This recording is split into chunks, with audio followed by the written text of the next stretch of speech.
गाना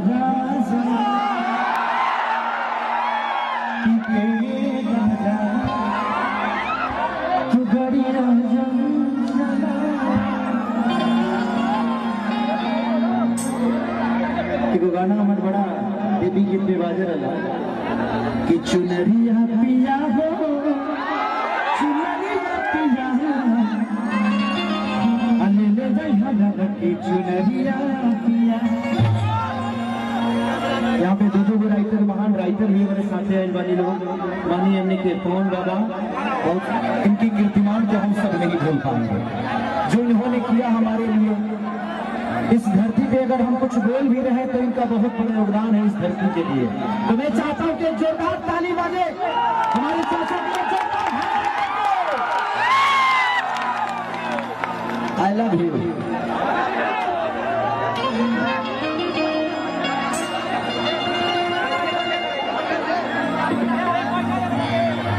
और बब्बन भैया को ढेर सारी शुभकामना कि आज बब्बन भैया की वजह से और एगो हमारे चाचा जी मोह छठ के गए रही हमारे साथ है।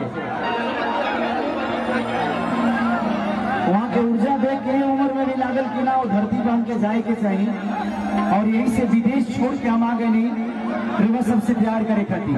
आज खेसरिया दुनिया के कोनो कोना में जाओ तो क्या हाल कि उनके आशीर्वाद वाले हलस तब वो लायक बहुत। ऐसे हम कोशिश करेंगे कि हर वक्त हर समय रोज सबकी मनोरंजन खातिर कुछ नया करी कुछ अच्छा करी ताकि रोज सबके प्यार हमेशा हमारा तो बनल रहे। तो थोड़ा सा भाई थोड़ा सा साउंडवा के लग से थोड़ा सा पीछे रहो तो देर तक हम गा पाए हवा से घुमा तो ये तो गलत बात ये संभव नहीं है। जो संभव है तो उन्हें कहो भाई जीवन भाई जीवन राम जी है ना।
सबसे ज्यादा गाया राम वचन पहलवान भैया।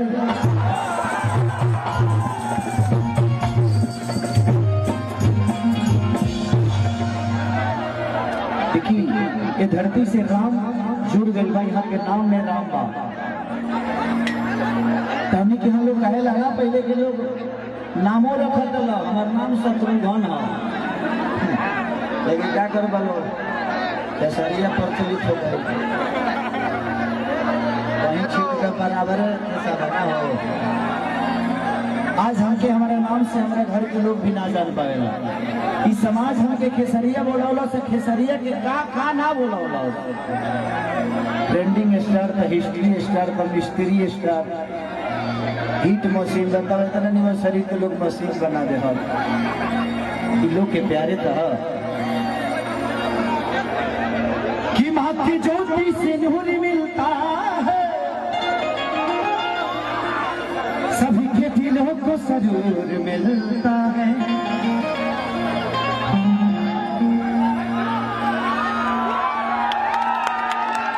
चाचा हमारे शूटिंग होते है छठ के, तो हम चाचा काफी देर ले वेट करनी हमारे बबन भैया रहने यहाँ के साथ बहुत सारा लोग रहे, बड़ा प्यार मिलल। यहाँ से मिलने के बाद हमके लागल कि वो पिता के आशीर्वाद हमके मिल गई, और हम यहाँ के जब गले लगेनी तो बुझाई कि हमार पिछड़ल बाप मिल गई बड़े। तो हम कहनी कि जाई जैसा हमार वादा बा कि कोशिश करे चाहे हमारे कितनों के नुकसान हो जाई, हमके लागत है कि हमारा अरबों के नुकसान से ज्यादा इस जगह के प्यार और मोहब्बत और वो सबके आशीर्वाद बा। इसे जे पैसा तो इंसान रोजो कमा सकेगा, लेकिन मोहब्बत और प्यार और आशीर्वाद रोज ना कमाला। और दुनिया में खेसारी के एक एक बाप नहीं था, ऐसा नहीं सन हमारा लागत है कि करोड़ों बाप बड़े जेकर आशीर्वाद के चिंता हमेशा खेसरिया रहेला, और कोशिश करी लेकिन लोगों के आशीर्वाद हमेशा हमके मिलत।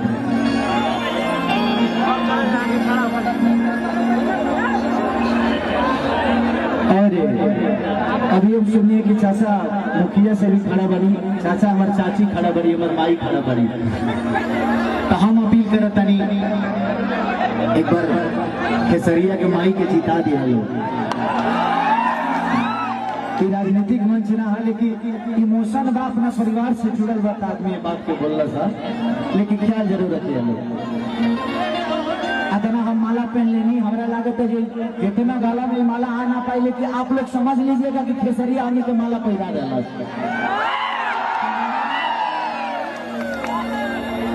कि महत्व ज्योति सिंदूर मिलता है,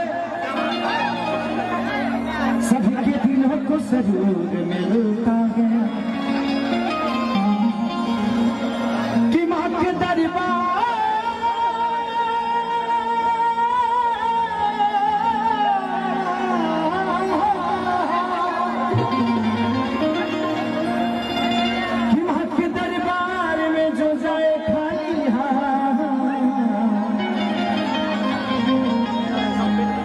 कुछ न कुछ जरूर मिलता है।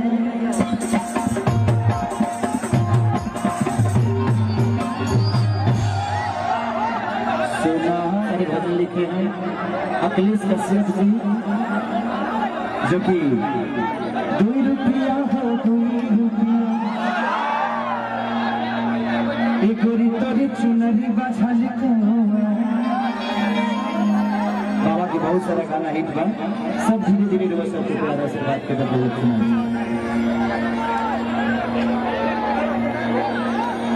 लेकिन